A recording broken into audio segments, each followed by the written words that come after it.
Kamaishi Tsunami Breakwater Iwate, Japan.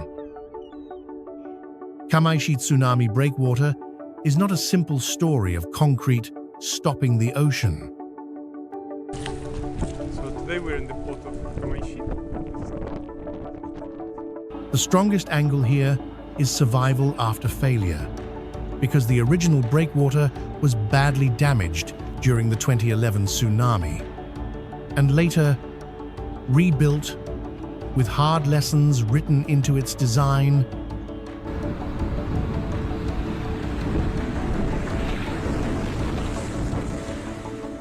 Its purpose is not to promise total safety, but to weaken incoming waves, protect the harbor, and buy time when every second matters.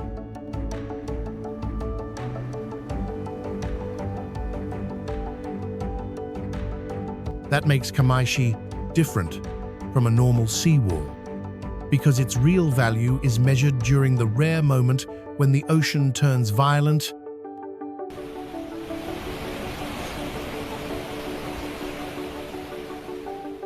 For an American viewer, it feels like watching a coastal city rebuild its front door after the sea had already broken through once.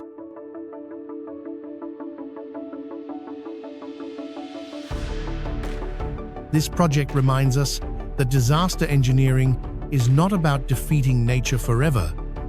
It is about reducing damage when nature arrives stronger than expected.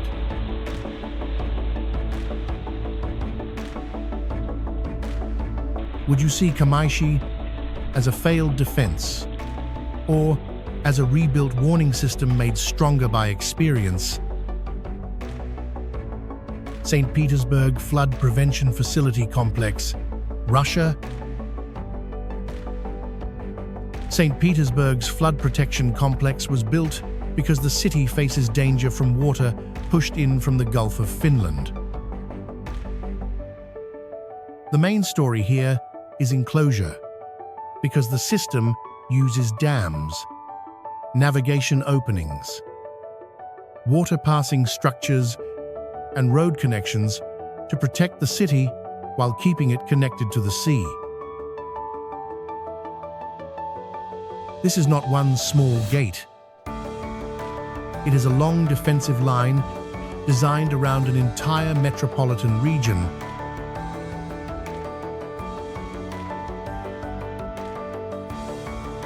Its power comes from scale, because protecting St. Petersburg means managing water, ships, traffic, and urban safety at the same time. For an American viewer, it feels like building a protective ring across the edge of a historic city before the sea can rush in.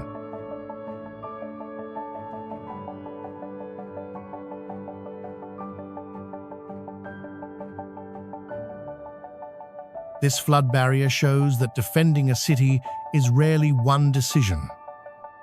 It is a whole system of openings, closures, roads, and timing.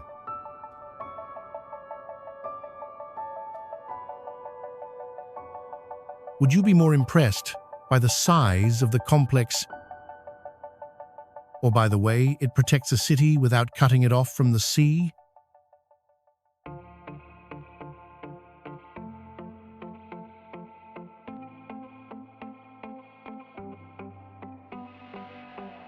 Eider Barrage, Schleswig-Holstein, Germany.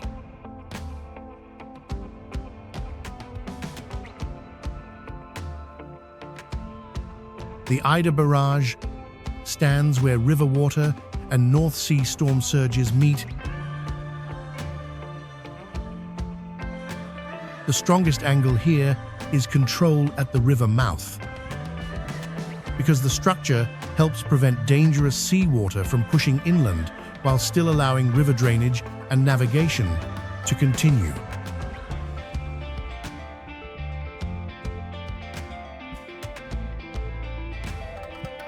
That dual job makes the barrage more than a gate.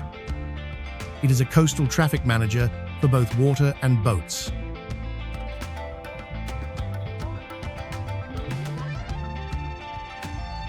During calm conditions, the river remains part of everyday life. But when storms arrive, the barrier becomes a line of defense for low-lying land.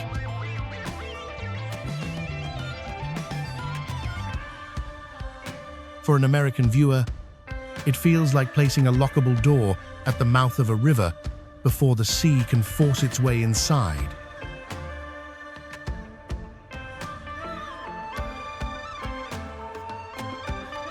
This German barrier reminds us that flood protection is often about small decisions at narrow places where water has only one way in.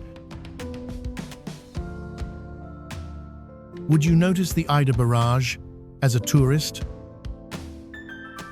Or only understand its power when a storm arrives?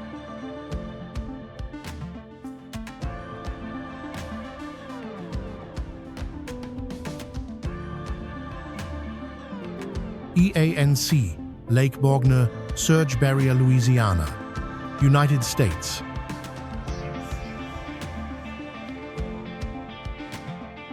The IHNC Lake Bognor Surge Barrier was built from the memory of catastrophe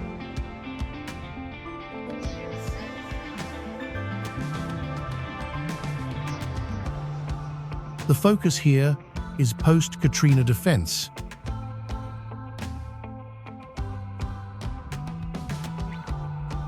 Because New Orleans needed a stronger shield against storm surge, moving from Lake Borgne toward the city's vulnerable waterways. Instead of waiting for water to reach neighborhoods, the barrier stands farther out, trying to stop surge before it enters the inner navigation channels.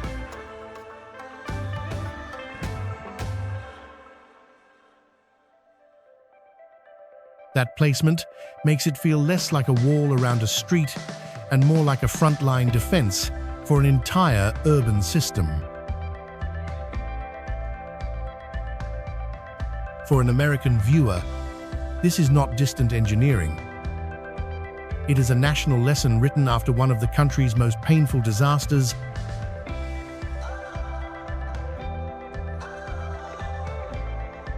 This barrier proves that flood protection often becomes most urgent after people have already seen what water can take away.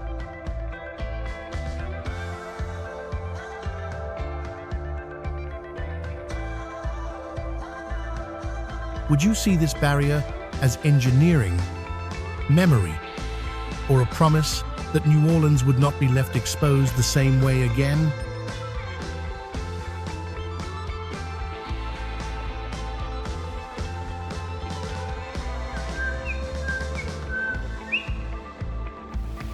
Marina Barrage, Singapore.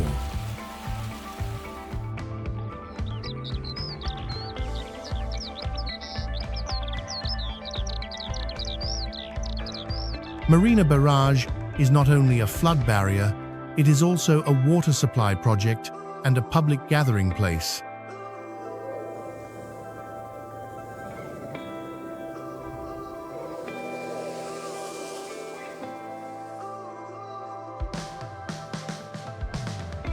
The main angle here is multifunction, because the same structure helps manage floods, create a freshwater reservoir, and provide open space for people in a dense city.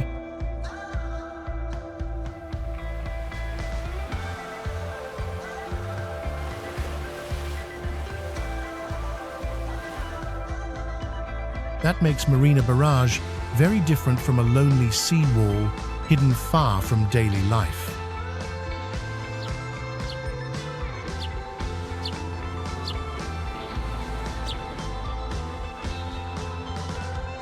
Here, infrastructure becomes part of the city's identity, where families can walk, fly kites, and look across the skyline while a serious water system works underneath.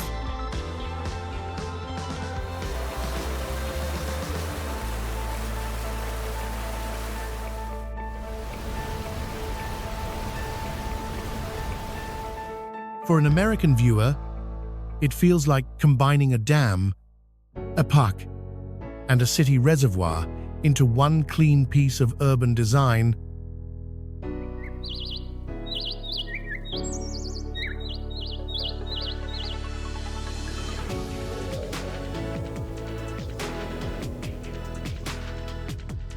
This project shows that flood defense does not have to be invisible or frightening. It can also become a place where people gather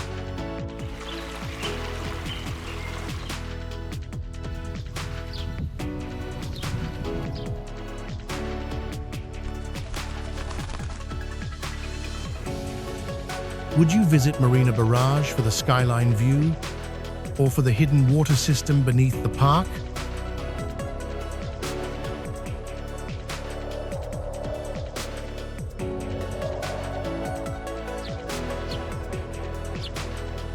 Stamford Hurricane Protection Barrier, Connecticut, United States.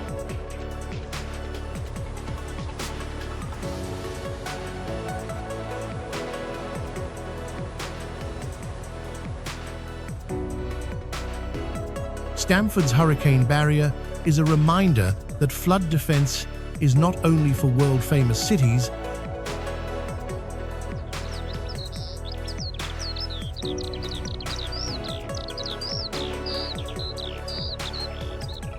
the strongest story here is local protection, because this barrier helps defend parts of Stamford Harbour from storm surge that could threaten businesses, homes, and low-lying streets.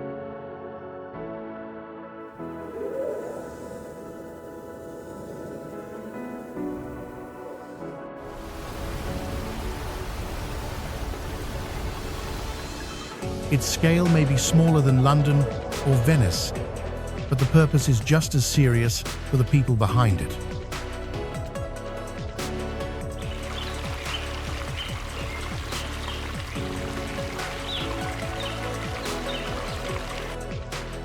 That makes the project important.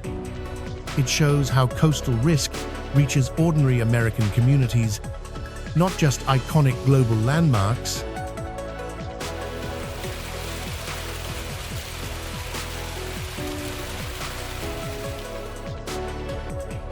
For viewers in the United States, Stamford feels close to home, a working example of how a city prepares for water that can arrive faster than expected.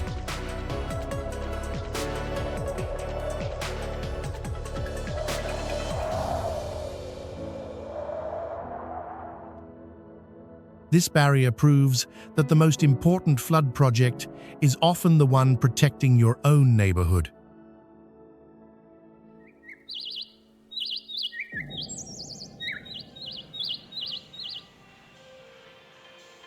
Would you pay more attention to a barrier like this after seeing what storm surge can do?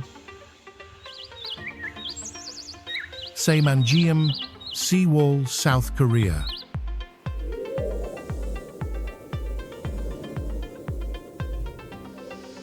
Saemangeum Seawall is massive because it does more than block water. It redraws the edge of South Korea.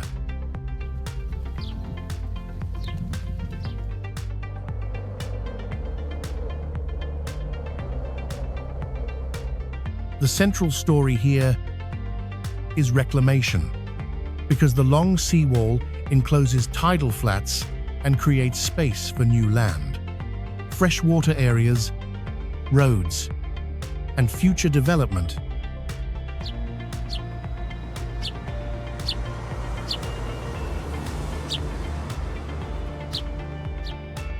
From above, it looks like a straight human line placed across a wide coastal landscape.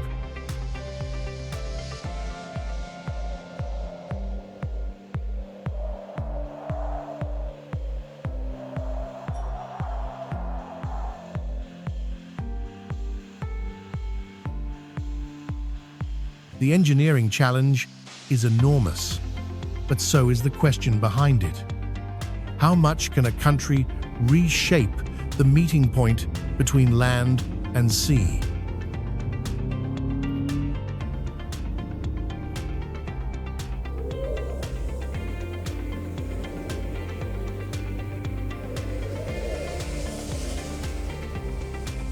For an American viewer, it feels like driving along a seawall so long that the coastline itself begins to feel man-made.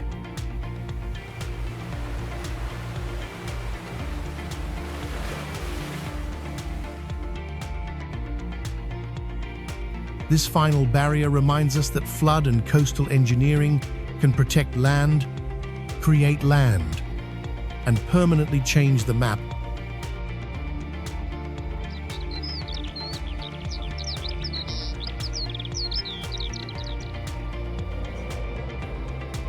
Which flood barrier surprised you most?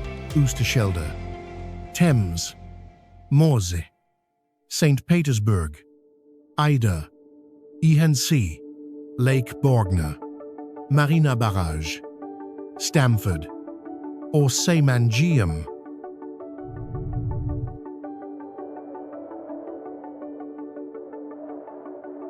Comment your favorite and subscribe so we can keep exploring impossible flood barriers around the world. Manapuri Hydroelectric Power Station, Fiordland, New Zealand.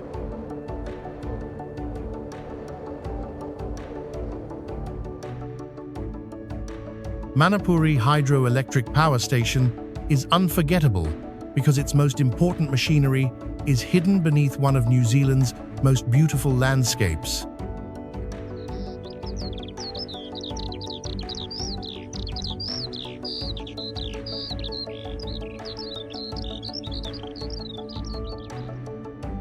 The main story here is concealment, because the power station sits underground in Fiordland, using the drop between Lake Manapuri and Doubtful Sound to generate electricity.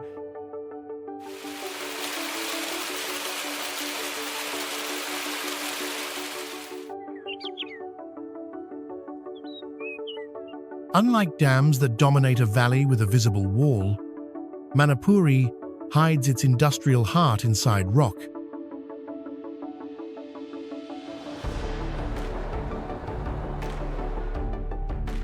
That makes the project feel like a compromise between power and scenery, where the landscape above remains quiet while the machine works below.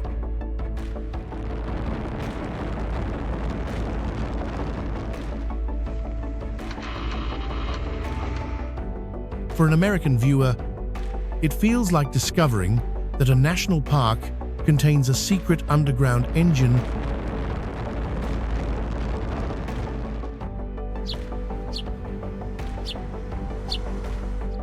This final megaproject reminds us that the future of water engineering is not always about building bigger walls.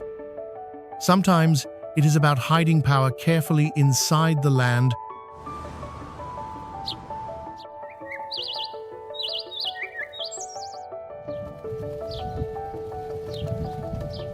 Which impossible water megaproject surprised you most, Kamaishi? Three Gorges, Baihatan, Itaipu, Grand Coulee, Robert Bourassa, Kariba, Hoover, or Manapuri?